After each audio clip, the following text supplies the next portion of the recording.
গাজায় গণহত্যা বন্ধের দাবিতে যুক্তরাষ্ট্রের বিশ্ববিদ্যালয়গুলোতে তীব্র হচ্ছে আন্দোলন। যোগ দিয়েছে ইহুদিরাও। গবেষণায় তেল আবিবের অর্থায়ন বন্ধের দাবি। ইরানের প্রেসিডেন্টের পাকিস্তান সফরে যুক্তরাষ্ট্রের ক্ষোভ। ইসলামাবাদের উপরে নিষেধাজ্ঞা আরোপের হুঁশিয়ারি। 3 দিনের সফরে $10 বিলিয়ন চুক্তি। যুক্তরাজ্যের অভিবাসন প্রত্যাশীদের রুয়ান্ডা পাঠানোর উদ্যোগে মানবাধিকার সংগঠনগুলোর উদ্বেগ। সমালোচনার মধ্যেই বিতর্কিত আইন কার্যকরের তোড়জোড়।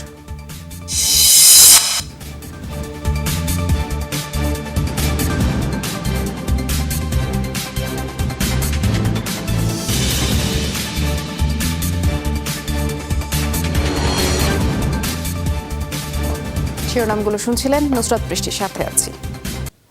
গাজায় গণহত্যা বন্ধের দাবিতে যুক্তরাষ্ট্রে আরও তীব্র হয়েছে ছাত্র আন্দোলন। ইসরায়েলি আগ্রাসনের বিরোধিতায় বিক্ষোভ ছড়িয়েছে নতুন নতুন শিক্ষা প্রতিষ্ঠানে। এখনও উত্তাল শীর্ষ মার্কিন বিশ্ববিদ্যালয়গুলো। গবেষণা প্রকল্পে তেল আবিবের বিনিয়োগ বন্ধ চায় বিক্ষোভকারীরা। আন্দোলনে যোগ দিয়েছে অনেক সাধারণ মানুষ, এমনকি ইহুদি সম্প্রদায়ও প্রতিবাদে নেমেছে।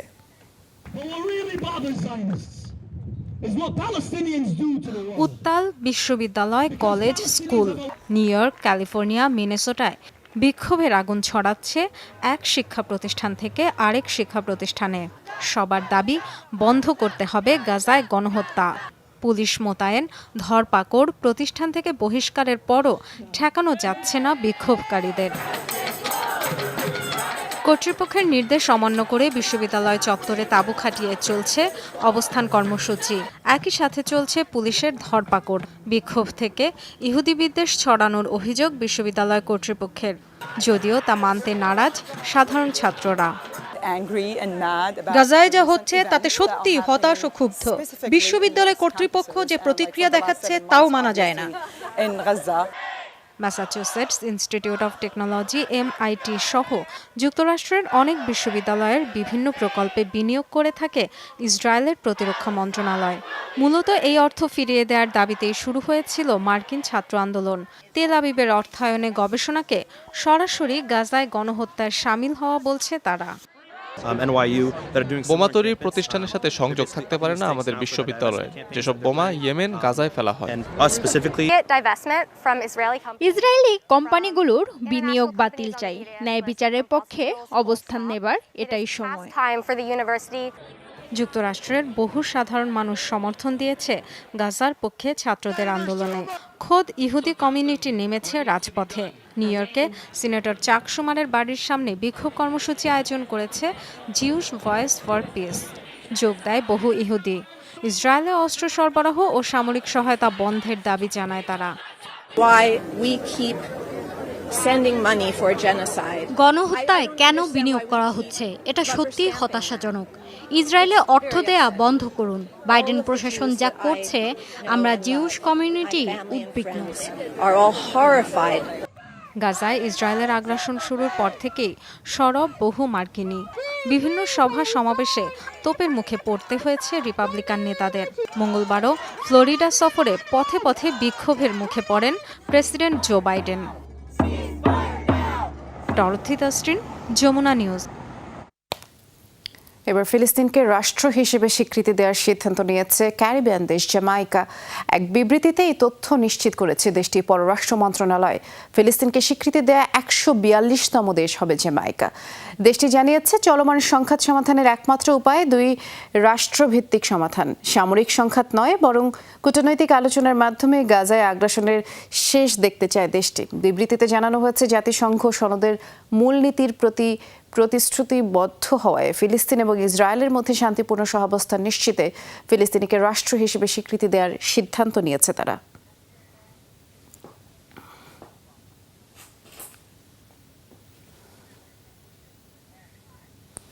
প্রতিনিধি পরিষদের পর এবার ইসরায়েল, ইউক্রেন ও তাইওয়ানকে সহায়তার জন্য $95 বিলিয়ন বিলে অনুমোদন দিল মার্কিন সিনেটও। স্থানীয় সময় মঙ্গলবার ভোটাভুটিতে অংশ নেন সিনেট সদস্যরা। ইউক্রেনের জন্যই বরাদ্দ করা হয়েছে $61 বিলিয়ন এই সামরিক সহায়তা। $26 বিলিয়ন বেশি সহায়তা পাবে ইসরায়েল, তাইওয়ান সহ এশীয় প্রশান্ত মহাসাগরীয় এলাকার মিত্রদের জন্য $8 বিলিয়ন মতো ধরা হয়েছে।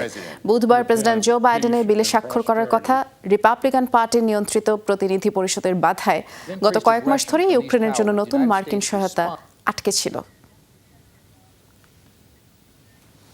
ইসরায়েলের সাথে চুক্তির বিরোধিতা করে আবারও কর্মী ছাঁটাই করল টেক জায়ান্ট গুগল। নতুনভাবে চাকরি হারালেন আরও 20 জন। গত কয়েকদিনে অর্ধশত কর্মীকে বরখাস্ত করল গুগল। আলোচিত প্রজেক্ট নিম্বাস বাতিলের দাবিতে গত সপ্তাহে নিউ ইয়র্ক, ক্যালিফোর্নিয়ায় প্রতিষ্ঠানটির কার্যালয়ের সামনে বিক্ষোভে অংশ নেন ফিলিস্তিনপন্থী কর্মীরা। কর্তৃপক্ষের নিষেধাজ্ঞা অমান্য করে টানা 9 ঘণ্টা অবস্থান কর্মসূচি চলে। বিক্ষোভকারীদের ছত্রভঙ্গে ধরপাকড় চালায় পুলিশ, বেশ কয়েকজনকে আটক করা হয়। আন্দোলনকারীদের বিরুদ্ধে তদন্তের ঘোষণা দেয় গুগল কর্তৃপক্ষ। 2021 সালে গুগল এবং অ্যামাজনের সাথে তেল আবিবের $120 কোটি বিতর্কিত চুক্তি হল প্রজেক্ট নিম্বাস। এর মাধ্যমে ইসরায়েলি সামরিক বাহিনী ও সরকারের বিভিন্ন দপ্তরকে ক্লাউড পরিষেবা, কৃত্রিম বুদ্ধিমত্তা সহ উন্নত প্রযুক্তি সরবরাহ করবে প্রতিষ্ঠান দুটি। এদিকে ইরান পাকিস্তানের সম্পর্ক উন্নয়নের উদ্যোগে ক্ষুব্ধ যুক্তরাষ্ট্র দিয়েছে ইসলামাবাদের উপরে নিষেধাজ্ঞা আরোপের হুঁশিয়ারিও। প্রতিবেশীর সাথে কূটনৈতিক সম্পর্ক মজবুত করতেই পাকিস্তান সফর করেছেন ইরানি প্রেসিডেন্ট ইব্রাহিম রইসি। 3 দিনের সফরে বেশ কয়েকটি চুক্তিও হয়েছে দুই দেশের মধ্যে। পশ্চিমা রোশানলে থাকা তেহরানের সাথে ইসলামাবাদের এই সুসম্পর্ককে ওয়াশিংটন ভালোভাবে নেয়নি। 3 দিনের রাষ্ট্রীয় সফরে পাকিস্তানের প্রেসিডেন্ট, প্রধানমন্ত্রী, সেনাপ্রধান সহ শীর্ষ ব্যক্তিদের সাথে বৈঠক করেছেন ইরানের প্রেসিডেন্ট ইব্রাহিম রইসি। আলোচিত এই সফরে সম্পর্ক সম্প্রসারণের লক্ষ্যে দুদেশের মধ্যে $10 বিলিয়ন 8টি বাণিজ্যিক চুক্তি হয়েছে। প্রযুক্তি সহ নানা বিষয়ে সহযোগিতা ইস্যুতে হয়েছে সমঝোতাও। গাজায় ইসরায়েলি আগ্রাসন তো আছেই, পাশাপাশি ইরান ইসরায়েলের পাল্টাপাল্টি হামলায় উত্তপ্ত মধ্যপ্রাচ্য। এর মধ্যেই পশ্চিমা নিষেধাজ্ঞার খড়গ পড়েছে তেহরানের ঘাড়ে। এদিকে কয়েক মাস আগে মধ্যপ্রাচ্যের উত্তাপ ছড়িয়েছিল পাকিস্তানেও। গত জানুয়ারিতে পরস্পরের ভূখণ্ডে পাল্টাপাল্টি হামলা চালায় তেহরান ও ইসলামাবাদ। সেই উত্তেজনা কমিয়ে প্রতিবেশীর সাথে সম্পর্ক মজবুত করতেই রইসির এই পাকিস্তান সফর। অবশ্য প্রতিবেশী দেশগুলোর সম্পর্ক জোরদারের প্রচেষ্টাকে ভালোভাবে নেয়নি যুক্তরাষ্ট্র। নিষেধাজ্ঞা আর হুমকি ধামকি দিয়ে ইরানকে থামাতে না পারলেও এবার পাকিস্তানকে দিচ্ছে নিষেধাজ্ঞার হুঁশিয়ারি। দেশটির পররাষ্ট্র দফতরের হুঁশিয়ারি, তেহরানের সাথে চুক্তি করলে ইসলামাবাদকে পড়তে হবে মার্কিন নিষেধাজ্ঞায়। ইরানের সাথে বাণিজ্যিক চুক্তি করার আগে আমরা সবাইকেই সম্ভাব্য নিষেধাজ্ঞার ঝুঁকি নিয়ে সতর্ক হওয়ার পরামর্শ দিয়ে থাকি। তবে সবশেষে পররাষ্ট্রনীতি কি হবে সেই সিদ্ধান্ত নিতে হবে পাকিস্তান সরকারকে। সশস্ত্র গোষ্ঠীগুলোকে নিয়ন্ত্রণে ব্যর্থতার পাল্টাপাল্টি অভিযোগে দীর্ঘদিন ধরেই ইরান পাকিস্তান সম্পর্কে বিরাজ করছে টানাপোড়েন। রইসির সফরে গুরুত্ব পেয়েছে সীমান্ত সংকট ইস্যুও। বিশ্লেষকরা বলছেন, পশ্চিমা চোখ রাঙানি উপেক্ষা করে ইরানের সাথে সম্পর্ক স্বাভাবিক রাখাই হবে এখন ইসলামাবাদের জন্য চ্যালেঞ্জ। মোস্তফা মাহমুদ, যমুনা নিউজ। বিতর্কিত অভিবাসন বিল নিয়ে মানবাধিকার সংগঠনগুলোর ব্যাপক সমালোচনার মুখে পড়েছে ব্রিটিশ সরকার। মারাত্মক ঝুঁকি নিয়ে আসা অভিবাসন প্রত্যাশীদের রুয়ান্ডা পাঠানোর উদ্যোগে উদ্বেগ জানিয়েছে জাতিসংঘ। ব্রিটিশ সরকারের সাফাই, ঝুঁকিপূর্ণ পথে অভিবাসীদের ঢল বন্ধ করতে এছাড়া আর কোনো উপায় নেই। সমালোচনার মধ্যেই দ্রুত উদ্যোগ বাস্তবায়নের তোড়জোড় শুরু করেছে সুনাক প্রশাসন। উন্নত জীবনের আশায় প্রতি বছর মৃত্যু ঝুঁকি নিয়ে ইংলিশ চ্যানেল পাড়ি দিয়ে যুক্তরাজ্যে যান হাজারো মানুষ। অভিবাসন প্রত্যাশীদের এই ঢল সামলাতে কঠোর হচ্ছে ব্রিটিশ সরকার। বিরোধীদের বাধায় দীর্ঘদিন আটকে থাকা বিতর্কিত অভিবাসন বিল অবশেষে পাশ হয়েছে দেশটির পার্লামেন্টে। এই বিল আইনে পরিণত হলে ঝুঁকিপূর্ণ সাগরপথে যুক্তরাজ্য যাওয়া অভিবাসন প্রত্যাশীদের পাঠানো হবে আফ্রিকার রুয়ান্ডায়। বিনিময়ে রুয়ান্ডার আর্থসামাজিক উন্নয়নে বিপুল অর্থ দেবে দেশটি। তাদের এমন সিদ্ধান্তে ভবিষ্যৎ নিয়ে শঙ্কায় পড়েছেন অভিবাসন প্রত্যাশীরা। নিরাপদে থাকার জন্য এখানে এসেছিলাম, নয়তো তালেবানের হাতে প্রাণ যেত। এখন তারা আমাকে রোয়ান্ডায় পাঠাতে চাইছে, এটা ঠিক নয়। কি করব বুঝতে পারছি না। রুয়ান্ডা যেতে হবে জানলে কে যুক্তরাজ্যে আসতো? আমি সবাইকে বলবো আর কেউ যেন এখানে না আসে। 2022 সালেই অভিবাসন প্রত্যাশীদের নিয়ে যুক্তরাজ্য থেকে প্রথম ফ্লাইট রুয়ান্ডায় যাওয়ার কথা ছিল। সে সময় ইউরোপের মানবাধিকার আদালতের আদেশে সিদ্ধান্ত বাতিল করতে বাধ্য হয় ব্রিটিশ সরকার। বিরোধীরা আপত্তি তুলে নিলেও এমন উদ্যোগে মানবাধিকার সংগঠনগুলোর তুমুল সমালোচনার মুখে পড়েছে সুনাক প্রশাসন। সিদ্ধান্ত পুনর্বিবেচনার আহ্বান জানিয়েছে জাতিসংঘের মানবাধিকার কমিশনও। জাতিসংঘ যুক্তরাজ্য সরকারকে এই অভিবাসন বিল পুনর্বিবেচনার আহ্বান জানায়। আন্তর্জাতিক মানবাধিকার আইন মেনে অভিবাসীদের ঢল নামানোর আহ্বান জানায়। এই যুক্তরাজ্যের অভ্যন্তরে এবং আন্তর্জাতিকভাবে অভিবাসন প্রত্যাশীদের মানবাধিকার সুরক্ষাকে ক্ষুণ্ণ করবে। সমালোচনা হলেও সিদ্ধান্তে অনড় প্রধানমন্ত্রী ঋষি সুনাক। এরই মধ্যে শুরু হয়েছে অভিবাসন প্রত্যাশীদের রুয়ান্ডা পাঠানোর তোড়জোড়। ব্রিটিশ প্রধানমন্ত্রীর দাবি, ঝুঁকিপূর্ণ পথে যুক্তরাজ্য পাড়ি জমাতে নিরুৎসাহিত করা সহ পাচারকারীদের দৌরাত্ম্য কমাতেই এই উদ্যোগ। মোস্তফা মাহমুদ, যমুনা নিউজ। ইউক্রেনের দ্বিতীয় বৃহত্তম শহর খার্কিভে রকেট হামলা চালিয়েছে রাশিয়া। বুধবার ভোররাতে আবাসিক এলাকা লক্ষ্য করে ছোঁড়া হয় কয়েকটি S-300 রকেট। রাশিয়ার বেলগরদ থেকে ছোঁড়া এই রকেটে বেশ কয়েকটি আবাসিক ভবনই ক্ষতিগ্রস্ত হয়েছে এবং বিধ্বস্ত হয়েছে ডজনখানেক প্রাইভেট কার। এ পর্যন্ত 2 জন আহত হওয়ার খবরও পাওয়া গেছে। আর এসব তথ্য নিশ্চিত করে খার্কিভের আঞ্চলিক প্রশাসক। প্রকাশিত ভিডিওতে দেখা যায় ধ্বংসস্তূপ থেকে রকেটের অবশিষ্ট উদ্ধার করছে কর্তৃপক্ষ। হামলা চালানো হয়েছে বন্দরনগরী ওডেসাতেও। ড্রোন হামলায় ক্ষতিগ্রস্ত হয় বেশ কয়েকটি আবাসিক ভবন। আগুন লেগে যায় ভবনগুলো। আর এই ঘটনায় শিশুসহ 9 জন আহত হন। ইউক্রেনের বিমান বাহিনী জানিয়েছে কিয়েভকে লক্ষ্য করে 16টি ড্রোন সহ ছোড়া হয়েছিল স্বল্প পাল্লার 2টি ব্যালিস্টিক মিসাইল। সবগুলোই ভূপাতিত করা হয়েছে। যে কোনো মূল্যে বাংলাদেশ থেকে যাওয়া সংখ্যালঘুদের নাগরিকত্ব দেওয়া হবে ভারতে, এমন মন্তব্য করেছেন দেশটির স্বরাষ্ট্রমন্ত্রী অমিত শাহ। মঙ্গলবার পশ্চিমবঙ্গের এক নির্বাচনী সভায় হুঁশিয়ারি জানিয়ে তিনি বললেন, রাজনৈতিক কারণেই সিএএ এবং এনআরসি বাস্তবায়নের বিরোধিতা করছেন পশ্চিমবঙ্গের মুখ্যমন্ত্রী মমতা ব্যানার্জি। हिंदू सिख बौद्ध जैन आए हैं, उनको नागरिकता मिलनी चाहिए या नहीं मिलनी चाहिए, ये ममता दीदी विरोध कर रही। मैं ममता दीदी को पूछने आया हूं, बांग्लादेश से आए हुए हिंदू बौद्ध शरणार्थियों को नागरिकता मिले, उसमें आपको क्या तकलीफ है? क्या तकलीफ है? क्या अधिकार नहीं है उनका बंगाल पर? ভারতের রাজনীতিতে প্রভাব ও উপস্থিতি কমছে মুসলিমদের। দেশটির জনসংখ্যার প্রায় 15% জনগোষ্ঠী, অথচ সে তুলনায় জাতীয় নির্বাচনে তাদের উপস্থিতি খুবই সামান্য। এবারে লোকসভা নির্বাচনেও মুসলিম প্রার্থীর সংখ্যা একেবারে হাতে গোনা। 543 আসনের লোকসভার জন্য ক্ষমতাসীন বিজেপি জোটে মুসলিম প্রার্থী মাত্র 4 জন, আর কংগ্রেস নেতৃত্বাধীন ইন্ডিয়া জোটে এই সংখ্যা 30 জনের মতো। বিশ্লেষকদের মতে বিজেপি আমলে কট্টরপন্থীদের উত্থানে জাতীয় রাজনীতিতে জায়গা হারাচ্ছে সংখ্যালঘুরা।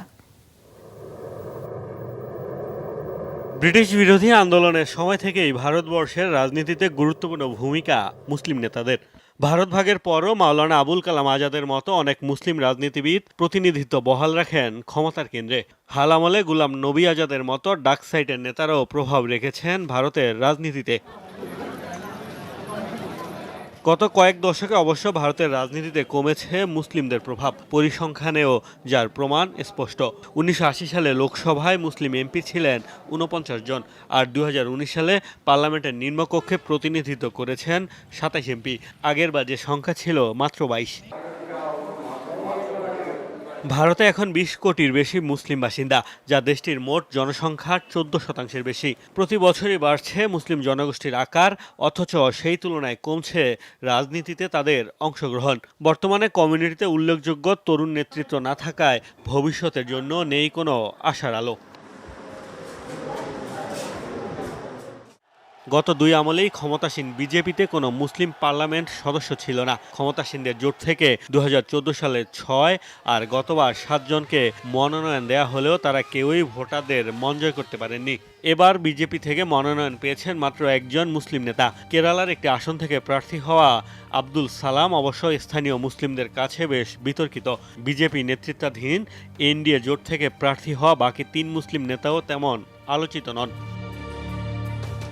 18তম লোকসভা নির্বাচনে কংগ্রেসের জোট ইন্ডিয়া মনোনয়ন দিয়েছে 34 মুসলিম নেতাকে, যার মধ্যে 12 জনই পশ্চিমবঙ্গের।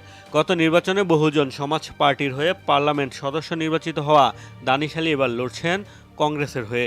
জম্মু কাশ্মীরের আলোচিত কয়েকজন রাজনীতিবিদও লড়বেন ইন্ডিয়া জোটের হয়ে। কয়েকটি আঞ্চলিক দল থেকেও নির্বাচনে লড়বেন মুসলিম প্রার্থীরা, যাদের মধ্যে কয়েকজন বর্তমান পার্লামেন্ট সদস্য রয়েছেন। স্থানীয় জনপ্রিয়তাকে কাজে লাগিয়ে আবারও তাদের জয়ের সম্ভাবনা বেশ জোরালো। তবে ভারতের রাজনীতিতে মুসলিমদের হারানো জৌলুস ফেরাতে তা যথেষ্ট নয় বলেই মত বিশ্লেষকদের। গত এক দশকে মামলা ধরপাকড়ের শিকার হয়েছেন অনেক মুসলিম রাজনীতিবিদ। পুলিশ হেফাজতে কয়েকজন প্রভাবশালী নেতাকে গুপ্ত হত্যার অভিযোগ রয়েছে। বলা হচ্ছে এসব কারণেই ভারতের রাজনীতিতে এখন নড়বড়ে অবস্থান দেশটির দ্বিতীয় বৃহত্তম এই জনগোষ্ঠীর। মোস্তফা মাহমুদ, যমুনা নিউজ। ঋণ শোধ করতে না পেরে আত্মহত্যা করা কৃষকদের মাথার খুলি ও হাড় নিয়ে বিক্ষোভ হয়েছে ভারতে।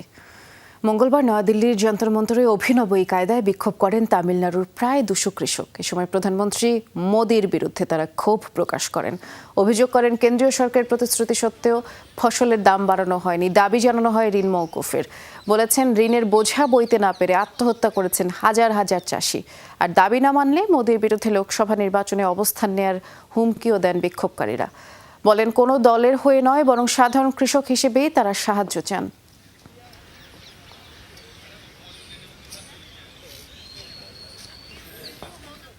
জ্বলন্ত ভবন থেকে নাটকীয় কায়দায় উদ্ধার করা হলো এক ব্যক্তিকে। পেরুতে এমন এক দুঃসাহসিক অভিযান পরিচালনা করেছে দেশটির পুলিশ। মঙ্গলবার এ ঘটনার এক ভিডিও প্রকাশ করে পুলিশ, যাতে দেখা যায় পুলিশের একটি হেলিকপ্টারের সাহায্যে ভবনে আটকে পড়া ওই ব্যক্তির রশির সাহায্যে তাকে তোলা হচ্ছে এবং তাকে সরিয়ে নেওয়া হয় নিরাপদ স্থানে। পরে হাসপাতালে ভর্তি করা হয়, তবে সুস্থ আছেন তিনি। ভবনটির আগুন নেভাতে কাজ করে ফায়ার ব্রিগেডের 10টিরও বেশি ইউনিট। ঘটনার কারণ জানতে তদন্ত চলছে।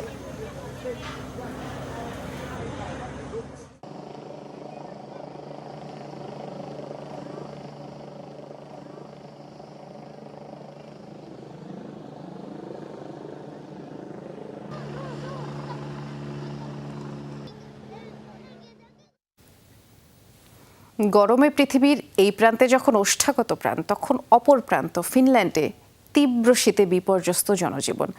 ভারী তুষারপাত হয়েছে রাজধানী হেলসিঙ্কি সহ আশপাশের এলাকায়। দেশটির আবহাওয়া অফিস বলছে এপ্রিল মাসের শেষের দিকে এই আবহাওয়া অস্বাভাবিক। ফিনল্যান্ডের দক্ষিণাঞ্চলীয় এলাকায় রেকর্ড করা হয়েছে 20 সেন্টিমিটারের বেশি তুষারপাত। উত্তর পশ্চিমাঞ্চলে রেকর্ড করা হয়েছে 28 সেন্টিমিটারের মতো। অনাকাঙ্ক্ষিত এই তুষারপাতে বিপাকে পড়েন সাধারণ মানুষ। গণপরিবহনের চলাচল ব্যাহত হয়, সাময়িকভাবে বন্ধ হয়ে যায় ট্রাম পরিষেবা। এছাড়াও বিভিন্ন স্থানে সড়ক দুর্ঘটনাও হয়েছে।